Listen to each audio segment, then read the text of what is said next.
Today I went to the Florida Caverns State Park where I explored the Florida Caverns. I did a tour, it was like 1 hour. At first, I stopped by the gift shop so I can get my ticket, and then my journey began at 1. What time was mine? Oh, 12:15, and it was over about 1:15. So this walkway is heading up to go towards the Florida Caverns gift shop. And that's where I just hung out for a little bit before it started. So with that, let's just go ahead and I'm not going to talk anymore. So you're just going to listen in on the trip and also listening to the guide as he gave some really interesting facts about the cavern.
Okay, y'all, we have 33 steps leading down to our cavern door. As we go down to our door, make sure to watch your steps.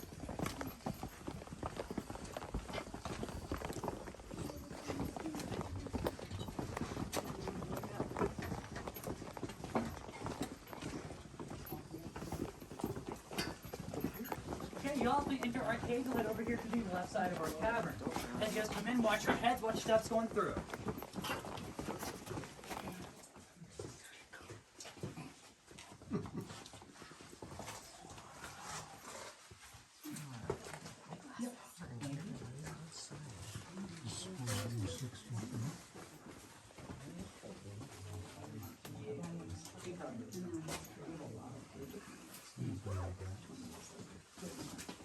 Eating away all the limestone, eroding it away, eventually making the Florida Caverns and all the roads and pathways we'll be going through today. Eventually that river path changed due to erosion of the river's pathway via the river currents. And all the water that was left down here receded down to where the river is now. And the rest of the water that did not go with the river went down to the Florida Aquifer, which down in this room is 25 feet below us.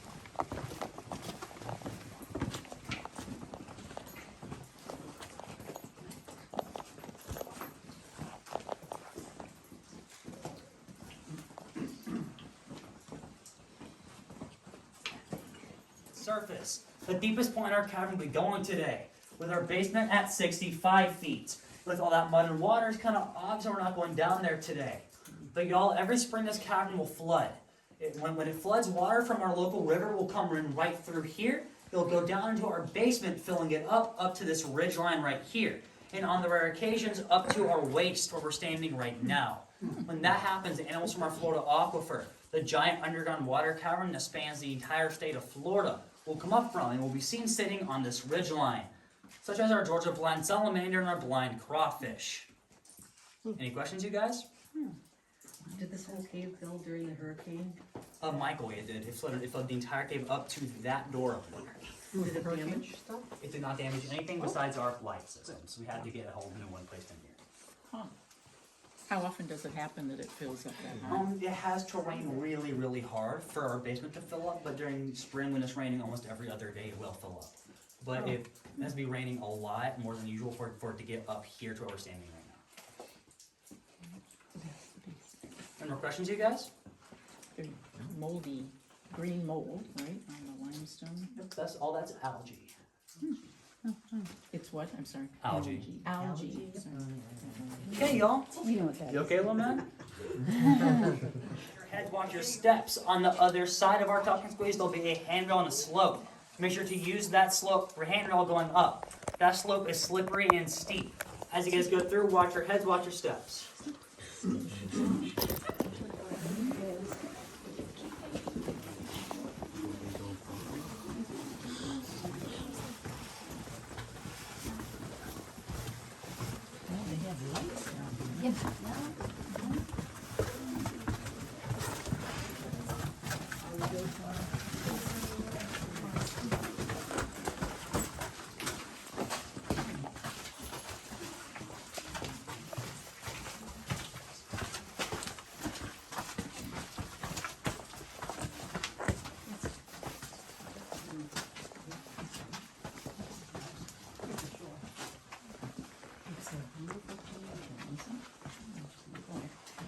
There's a lot of people here.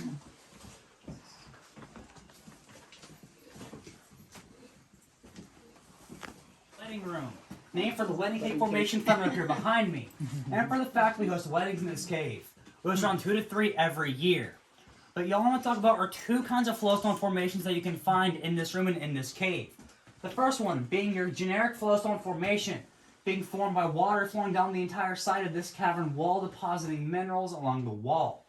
Now if y'all look behind you, on the wall to your left, right here, these are called our cave draperies, being formed by water going down the cavern wall in a line over and over again, depositing its materials around on that water line. A few of their names are bat wings, angel wings, elephant ears, and the most popular name for them is cave bacon.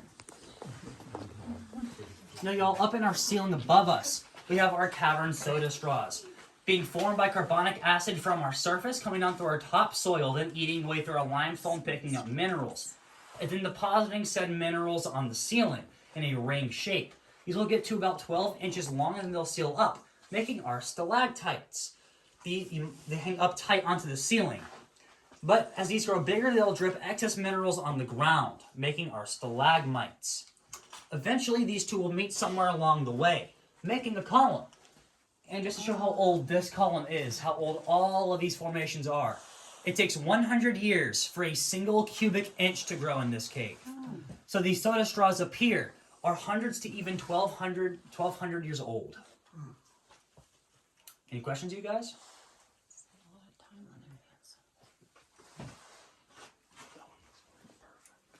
Okay, y'all. Right down here will be our next room. But there are 2 large puddles walking through this walkway, one in the back of the room and one around this bend. As you guys go through, make sure to watch your head for the low-hanging ceiling and use this handrail. These steps are wet and a little bit slippery.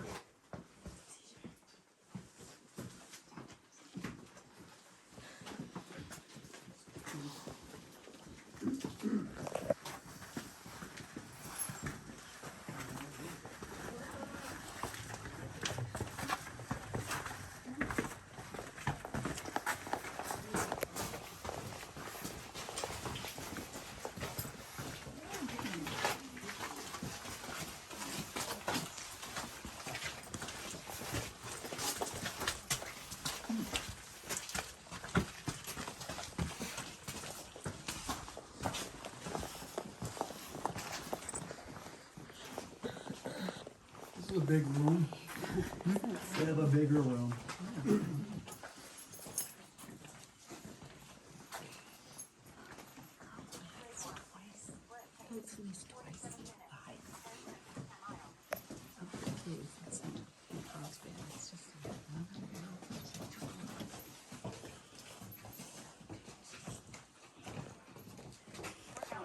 It's named for our fractured formations found right up here.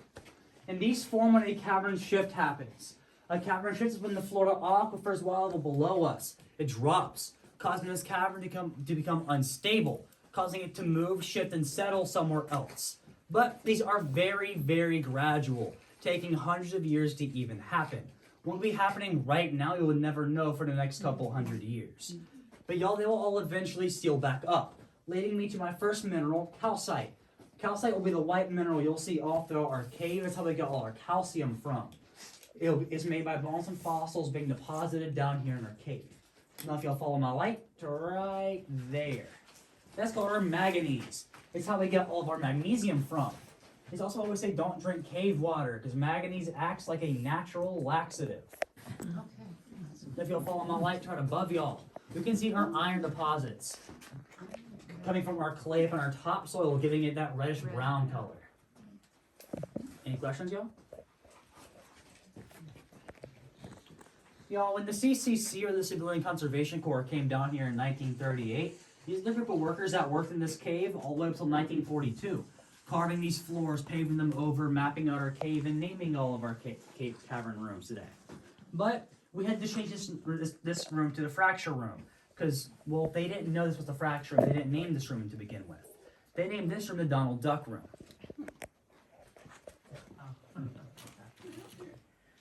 Oh, it's got a duck head, is that what you're saying? It's a duck.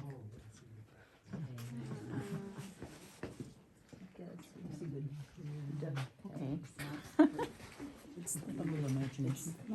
A side profile of the duck. Yeah. But y'all, when the CCC were down here, they didn't have these nice trusty flashlights as tour guides have, or these nice LED lights we put in our cavern today. They had oil lanterns, which wouldn't really light up much of this room, if at all, even half of this room. So they couldn't see where they were going for the most part. So what they would do is they would cement their dinner bowls up in the ceiling with clay found in the cave, and then hang up their lanterns just like how we're doing, making them a little bit brighter. There are about 62 of these in our cavern today. Any questions, you guys? 62 of the dinner bowls or 62 of the lights? Dinner bowls. We have a lot more lights in cave. We'll have them fixated. We'll have our lights around where dinner bowls usually are, but there are some spots where there's no dinner bowl above it. Room, watch out for this formation right here. This is called our head knocker formation. As you guys walk by, watch out for the puddle underneath it as well.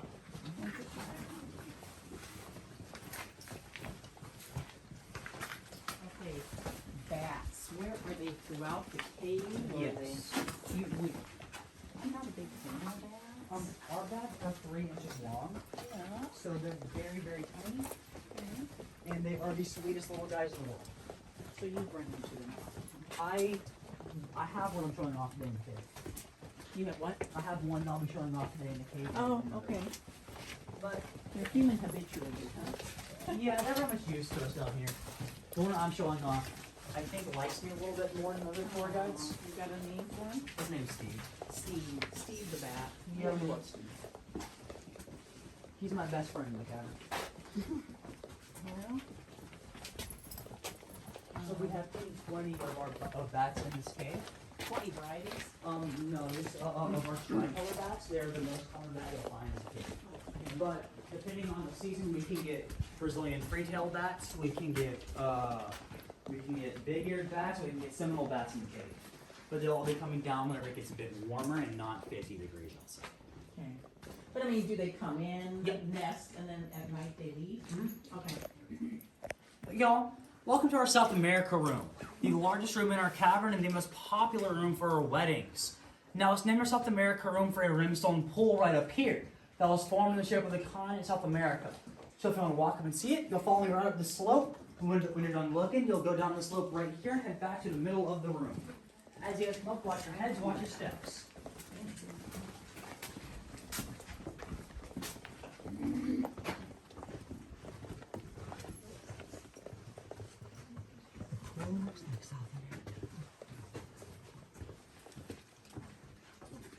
This is South. Oh, because that pool looks like South America? Yep. It's pretty.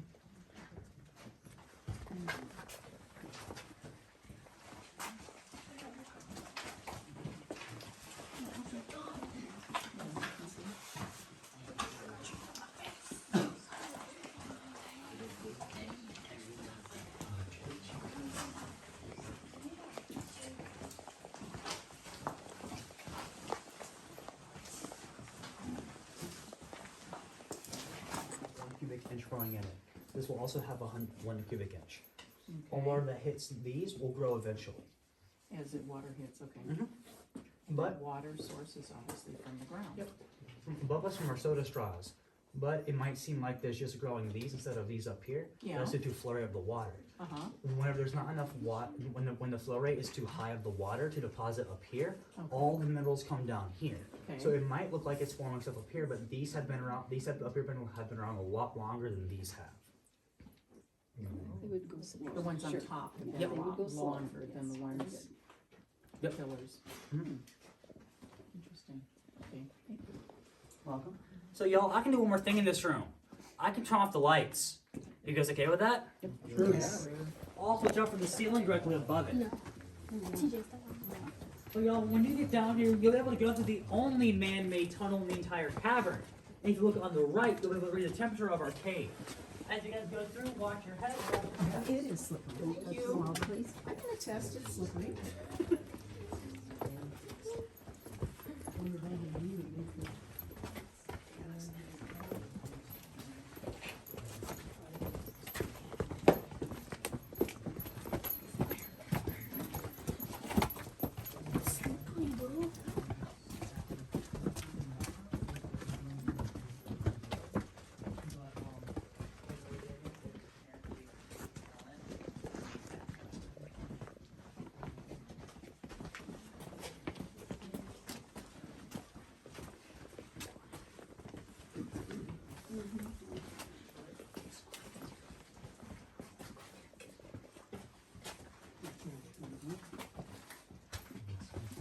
You didn't learn that rope trick from Harvey. Did they have someone getting lost in the tunnel first, or did they just start off doing that first? I hope they did it in the beginning. Yeah. I assume they would have.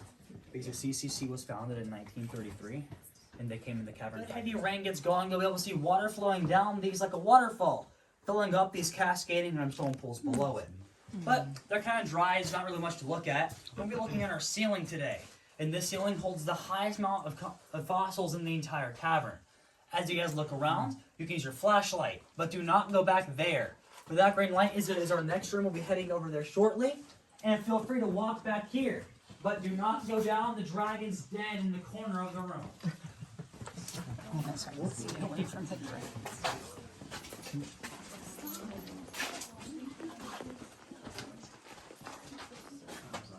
That's beautiful. Look at the white and the green. I didn't know that there'd be so many colors. That's my favorite formation in the cave. Yeah. So why is that? Is Green? Yeah, green, the Algae. algae. Yep. It's, and so, it's, I would love to go down there. What makes it so dangerous? It's not that it's dangerous, it's that it leads down to the water table of the Chippewa River, from what we've been told at least. And there's also a lot of really small, tighter spots down there, a lot more smaller than there are up here. So it's not that it's too dangerous to go into, it's just that there's really valuable things on there, like the water table of the river that flows through. Stalactites and formations from the ceilings. So as we go through, make sure to watch your heads, watch your steps, as there are two large holes on the left side of this walkway. As you guys go through, try to watch your step. I'll point out where the large holes are at as we go through. The first hole will be over here on the left, right at the entrance. The next hole will be right here on the left, next to this column.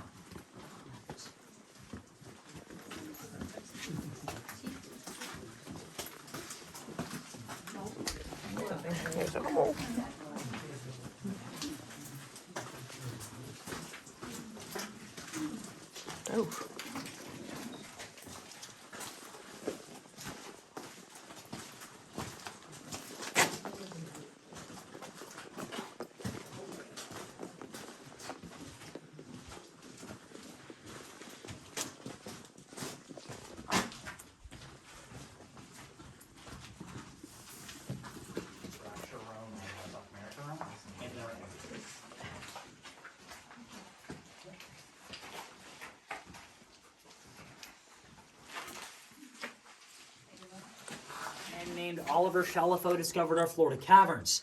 He discovered it by an uprooted tree doing land surveying. And he found it right back up here. Towards the back of the room, there'll be a piece of sheet metal and rocks covering our initial entrance. That's because back in the late 40s, 50s, and even early 60s, people would come down in our caves and they would vandalize. They'll come down and they'll break our formations, keeping them as souvenirs or selling them. You can see vandalism all throughout our caves, up from the entrance room to the exit room door. Which leads me to that rock in the middle of the room. That rock was not always that shape. In fact, it used to be a stalagmite about up to my knee. But unfortunately, someone came down here and they broke it. But y'all, that rock is called the Rock of Many Names. When the CCC or the vandals would come down into this cave, they would trip on that rock, hit their head on the stalactite above it. They call that rock many, many colorful names. But it was also a really useful rock. That was the rock the CCC would tie their ropes around, then tie those ropes around their waist. So if they were to get lost in another room or their lantern were to go out, they'd come back right here to get their bearings.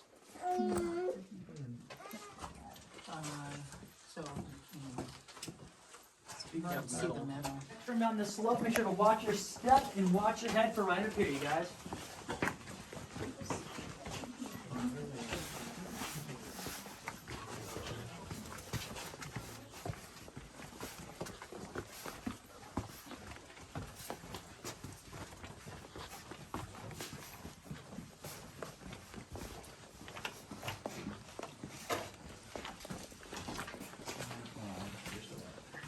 Steve now, Nope, Steve's up in that room. okay, he's coming. We have Steve's friend in this room too, but he's in a small spot. We really can't show off. We're just going to show off Steve today. This is beautiful. This is my favorite room. It feels great in this room. Yeah, it's a little cooler. Yeah, it's cooler. How are you? It's She's found right here. When the CCC found this formation, a lot of them were World War I veterans. So seeing this formation reminded them of a European cathedral. But y'all, did it get cooler in this room? A little bit better, right? That was due to a natural air vent found in this room. One big one up there behind us in the ceiling. Right up there, that hole right up in there, is our natural air vent leading back up to the surface. It's how all of our cave critters come in, like our tricolored bat. Our tricolored bat is the native species of bat found here in Florida, and the most common found in this cave. With about 10 to 20 living in this cave at once. But y'all, these bats are so tiny, at 3 inches long, no bigger than the palm of my hand. But these little guys will eat 5,000 flying insects a night. Their favorite to eat are mosquitoes, so they're very helpful to keep them in our cave and in Florida in general. So, you guys ready to go see a bat? Yes. Okay, y'all. You walk down this way, watch out for low-hanging stalactites, and watch the puddle right next to the comb. And as we go up the slope, feel free to touch this column. This is the only column that we're allowed to touch in our cave. So as you guys come up, give it a hug, rub it, touch it, just do not lick it or kiss it. Now, why is that permissible to do that, but nothing else? I think they want people to do this. So that you could get up there safely. What was that, ma'am? This feels like cold. It does, it was cold. Joseph, why is that permissible to touch? So all that black and gray coloration on it is from prolonged exposure to oil from the CCC skin and ours. So that formation is technically dead. That formation can no longer grow anymore. Okay. All the oil, whenever water will go down it, it won't stick to the formation, so it'll just slide down to the bottom. But we don't allow people to come in here with weapons. Well, that's good to know. At least no visible ones. Yeah. Okay, Steve is around. Steve is very close, actually. Who's Steve? Our tricolored bat.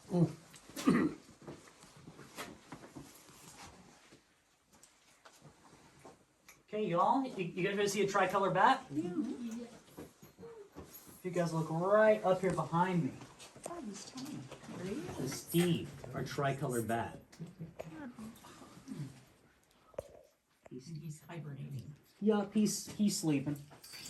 Probably not left, look to your right, let's see our original cavern floor. As we go down, watch out for the puddle right here on these last few steps, as well as the puddles in the room. As you guys go down, watch your head, watch your step. Please do some research on bats. I think so. He's hibernating. I mean, I would think a lot of people with a flashlight shine on you would be disturbing.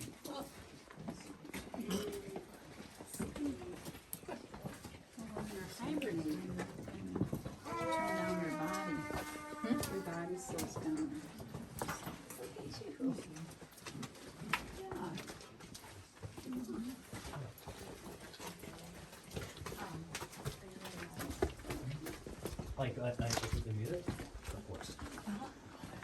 11.